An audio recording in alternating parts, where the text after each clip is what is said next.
for 13 years from Negros. Ngayon, nagkaroon ng massive change ang buhay niya. So, shoutout sa mga masisipag at passionate na mga guro. So, ngayon, isang inspirasyon ang maririnig ninyo. And hi, Sir Jaisel. I-inspire mo naman yung mga nanonood na mga guro right now. Magpakilala muna ako, no? I am Jaisel Murata, former deputy teacher from Negros Occidental for 13 years. Grabe yung 13 years, no? More than 1 decade. Can you share something? Ano yung naging reason bakit ka nagguro? Kasi sure, kahit ako pangarap ko maging guro. Pero ikaw, knowing na you are 13 years na sa pagtuturo, kumusta naman? Actually, hindi ko naman talaga pinangarap maguro. It so happen lang na maraming opportunity talaga. Kumbaga ako yung tao na pag once may opportunity, ginagrab ko talaga. Ay, so, kaya yun, napunta ako sa education.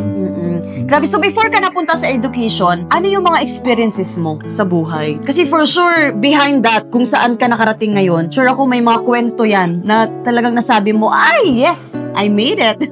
Yung nilaban mo talaga. Naging scholar ako, isang anak na magsasaka. So, binuhay ko talaga din yung ano kasi alam ko hindi sapat yung income nila. So, kumbaga ako nagawa ng paraan na para paralin ko yung sarili ko.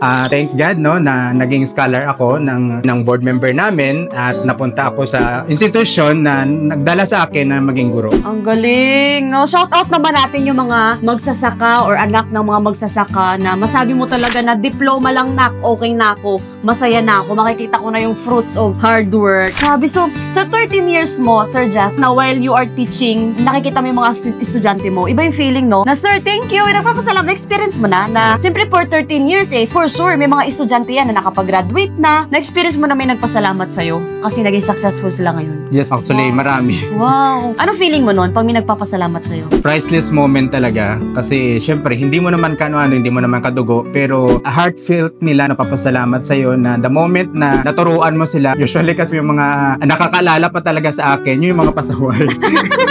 Yun yung mga wala pa masyadong medals or awards na nakuha. Ano mga sabi nila sa'yo? Sir, thank you. Dahil sa'yo gano'n, na-experience mo yun? Yes, sabi, thank you sir. Naalala mo ba, sir, ako yung pinaggagalitan mo. Mga ganun ba? So, matatawa ka na lang yun. Ay, ganun pala. So, at least, no, nabago ko yung buhay nila na somehow, naging matalino sila, no? Yung inaano ko, hindi lang naman more on sa math Oo, math teacher ka. Math teacher ako. Ganyan medyo hindi ko ano subject. Pero saludo tayo dyan sa mga math teacher. Grabe no. Amazing kasi I know nakaka-relate yung mga ibang teacher na nanonood sa'yo na sila din for sure merong nagpasalamat, nakatulong ka kung nasan ako ngayon. So, sa'yo sir, sa life mo, sa pagtuturo, kumusta naman yung status mo? Financially? Kumbaga, grateful naman ako no sa DepEd. Nakapagpundar naman ako kahit paano ng bahay. So, yun nga lang, hindi pa rin talaga sapat kasi tinutulungan ko rin yung family ko. Nagpaaral din ako ng kapatid ko. Ang aim ko kasi hindi lang naman ako yung mag-asenso, pati yung family ko din at yung mga kapatid ko. Eto ang tanong ko next, magkano ang net pay mo? Kasi alam ko, grabe, nakapagpatayo ng bahay, nakapagpatapos ng mga kapatid, tama ba? Oo, tapos naging breadwinner ka din, no? Masasabi mo rin na breadwinner ka. So now, how much is your net pay? Sa tagal ko na nasa trabaho, umabot na lang ng 7K. Grabe, 7K? Yes. For 13 years, ang naging net pay, 7,000 pesos. Bakit ganon? Bakit dumating ka sa ganong point? May other source of income ka naman or wala talaga? Dati kasi ayaw ko rin talaga na mag-part ng London. Kasi usually ganun No? Parang nakatatak na kasi pag teacher Ay, ano yan, taga London siya. Diba? So sabi ko dati, ayaw ko maging parte ng taga London. Pero taga-Permal ako. Hanggang sa umabot pala sa time na isa na rin ako sa naging part doon. Wala kang choice.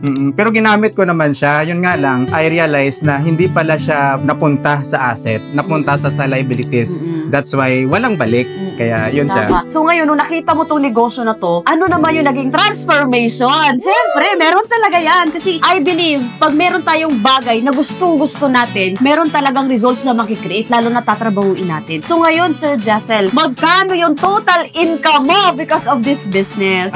Doing this business and this opportunity, nag-income lang naman ako. Umabot na ng 322,000 pesos. Ang galing! So from 7,000 net pay to 300,000 total income niya dito sa negosyo. Grabe! So sir, ngayon na nandito ka na sa negosyo na to, maliban sa income, ano yung nabago sa isang Sir Jaisel na nagtuturo, passionate magturo ng estudyante, but right now, sino si Sir Jaisel ngayon because of this business? Nung nakilala ko yung community natin, mas lumawak pa yung pananaw ko sa buhay. Nagkaroon ako ng mas magandang perspective. Kaya sobrang pasalamat ko talaga. Nakita ko yung opportunity, yung community, lalo na yung financial literacy. Yes. Actually, si Sir Jassel, isa lang din to sa mga nakilala natin online, na-meet natin online, nag-how lang din siya kasi napakarami nga naman talaga ang nagkakaresulta dito sa negosyo natin. So, Sir Jassel, anong message mo sa mga teacher na nanonood ngayon? Kasi for sure, somehow sila nai-inspire sa'yo at nakaka-relate. Nakaka-relate ako kay Sir Jassel. So, anong message mo sa kanila? So, ang message ko sa mga kapwa ko guro no, na nanonood right now, assess mo lang din yung sarili mo. Kumbaga, sa ilang years mo na nasipag sa pagtuturo, yung passion mo sa pagtuturo sa mga bata,